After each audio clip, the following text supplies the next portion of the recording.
Hey everybody, get a grip. We're gonna make a vise. Tick, tick, tick, boom. Hey everybody, thanks for joining me again this week. I appreciate you being here. We're back out at the property. It is beautiful out here. Summertime has finally hit. It's probably about 90 degrees. It's about 10:30 in the morning and I'm loving it. Today what I want to kind of go over is getting a grip, making some vices. And they're not hard to do. The concepts are extremely simple, but they are ultimately useful, and that is the beauty of its simplicity.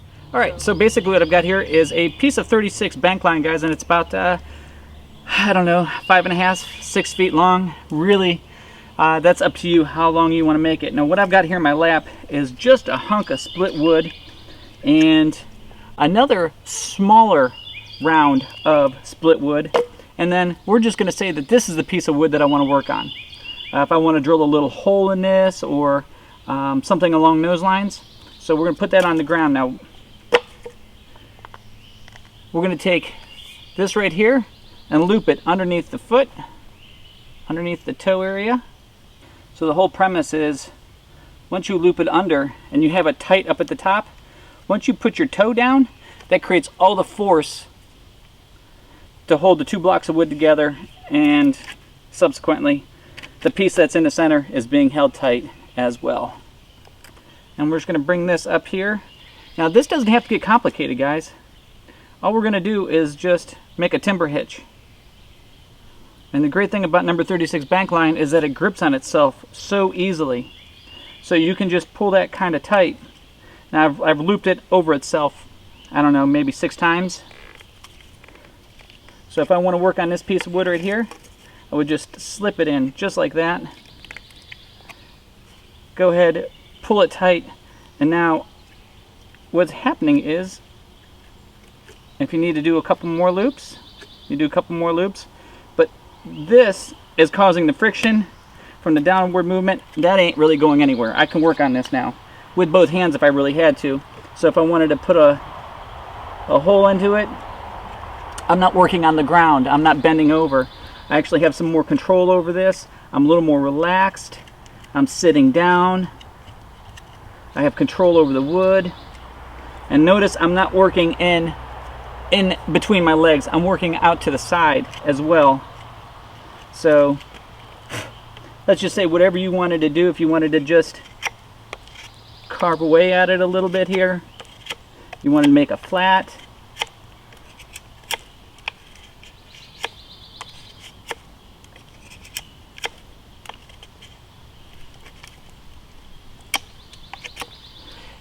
it's just an easier way of holding the wood, and you're doing it with your foot. And when you're done, you can just step off of it. You have your piece of wood, and everything's recoverable. And you can keep this for whatever purpose you want to use it for.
Alright guys, so it's a really simple device.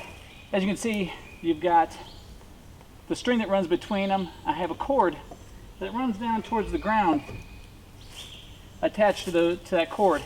And what that means is every single time I step on it, it pulls these two boards, or these two branches, into these two branches, which are stable and steady, which then clamps in my work wherever it's at. So that is very stable, very sturdy, and allows you to use a draw shave on here, or draw knife rather, or a spoke shave on here if you wanted to. Obviously the more stable that you have your posts, the better, but this will work fine for what I'm going to be using it for, and I'm pretty happy with it. And now it's time to get to work.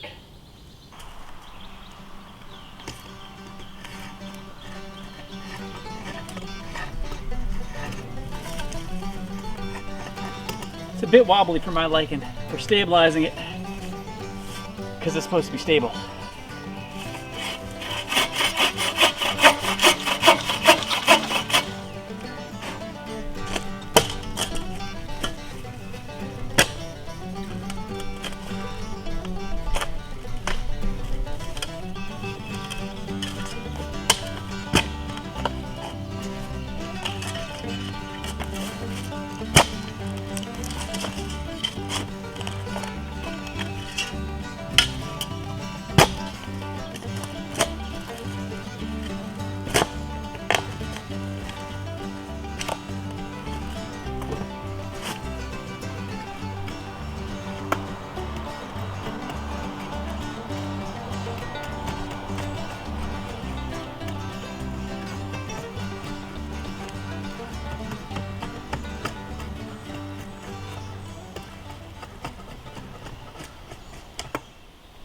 Hey guys, thanks for being here. Today we're talking a little bit about some vices, a simple lap vise, and of course this big behemoth right here, which had some problems. I overcame them, I adapted to them, we stabilized this thing up, and now it is sturdy as anything, which is going to allow me to do some green woodworking out here. Pretty much anything that I want to, as long as I can hold it. So I appreciate you being here, guys. Thank you as always. I appreciate your likes, your views, your shares. I appreciate just you guys being here. I appreciate your comments. I appreciate everything. Check me out on social media. I'm now on Facebook. You can look me up under Madison Pool. I also have a Bombproof Bushcraft Facebook page. Look me up on Instagram under Bombproof_Bushcraft. And of course, Facebook, I also have Madison Pool. Look me up. Be friends with me there. And guys, I will catch you next week. And until next week, get out of the inside and into the outside. Take care, guys.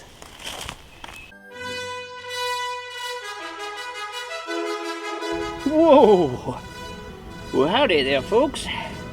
The Duct Tape Ranger here, coming to you to talk about Bombproof Bushcraft's Beanie Weenies. Enough vitamins and minerals in this plain black little can right here to keep you warm through those cold winter nights. Ooh, speaking of which, Trigger had some last night. She's feeling a little bit gassy. Trigger's my horse. You know what else goes really good with a can of Bombproof Bushcraft beans? Oh. Bombproof Bushcraft beef sticks. That's right. That's how the Duct Tape Ranger fights crime on the frontier. So if you little ones out there want to be just like me, I suggest you try Bombproof Bushcraft Beanie Weenies and Bombproof Bushcraft Beef Sticks.